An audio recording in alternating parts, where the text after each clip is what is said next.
तहखाने का पर्दा हटते ही एक कैद शख्स सामने आता है जिससे हर कोई हैरान रह जाता है। सवाल उठने लगता है कि क्या यही पृथ्वी शाह है जिनका सच सालों से सबसे छुपाया गया था। पहली बार रिमझिम ने मोहिनी बुआ को खुली चुनौती दी है और अब वह किसी भी कीमत पर सच जानना चाहती है। आज का पूरा घटनाक्रम सस्पेंस और इमोशन से भरा नजर आता है क्योंकि रिमझिम के मन में लंबे समय से उठ रहे सवाल अब जवाब मांग रहे हैं। कहानी में दिखाया जाता है कि रिमझिम सीधे मोहिनी बुआ के पास पहुंचती है और उनका हाथ पकड़कर उन्हें अपने साथ चलने के लिए कहती है।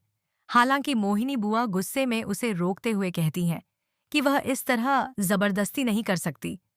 लेकिन इस बार रिमझिम पहले की तरह चुप नहीं रहती।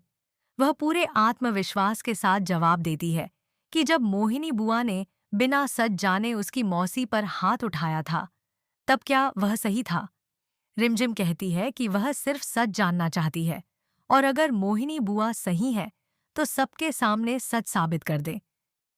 रिमझिम की यह हिम्मत देखकर वहां मौजूद पूरा परिवार चौंक जाता है क्योंकि पहली बार किसी ने मोहिनी बुआ से इस तरह सवाल करने की हिम्मत दिखाई है। इसके बाद पूरा परिवार उस रहस्यमयी तहखाने की ओर बढ़ता है जहां सालों से कोई बड़ा राज छुपाकर रखा गया है।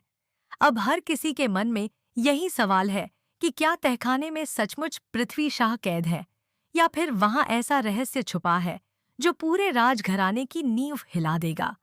दूसरी ओर मोहिनी बुआ के चेहरे पर डर साफ दिखाई देने लगता है क्योंकि उन्हें एहसास हो चुका है कि उनका छुपाया हुआ सच अब ज्यादा देर तक छिप नहीं पाएगा।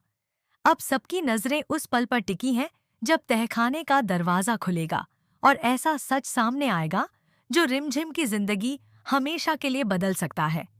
आगे क्या होगा? क्या पृथ्वी शाह का सच दुनिया के सामने आएगा या मोहिनी बुआ एक बार फिर इस राज को दबाने में कामयाब हो जाएंगी? यही देखना सबसे दिलचस्प होगा। जैसे ही तहखाने का भारी दरवाजा धीरे धीरे खुलता है, वहां मौजूद सभी लोगों की सांसें थम जाती हैं।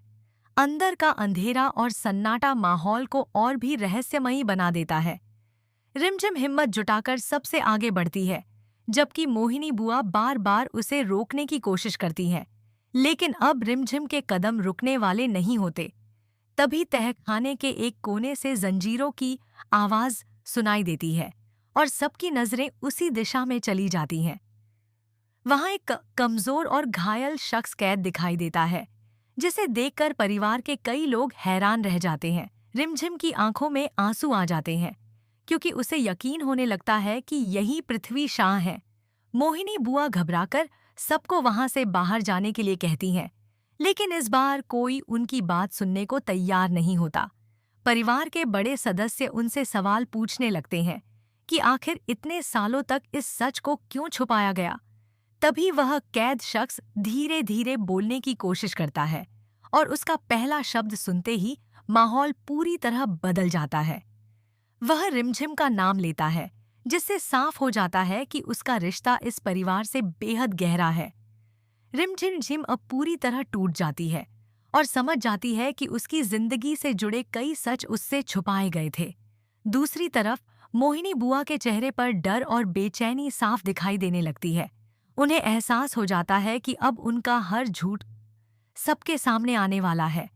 तभी परिवार का एक और सदस्य ऐसा खुलासा करता है जिसे सुनकर सभी दंग रह जाते हैं। पता चलता है कि पृथ्वी शाह को सिर्फ कैद नहीं किया गया था, बल्कि एक बड़ी साजिश के तहत उन्हें दुनिया की नजरों से दूर रखा गया था। अब सवाल यह उठने लगता है कि इस साजिश में और कौन-कौन शामिल था और आखिर मोहिनी बुआ का असली मकसद क्या था। आने वाले पल कहानी में और भी बड़े ट्विस्ट और भावनात्मक मोड़ लेकर आने वाले हैं।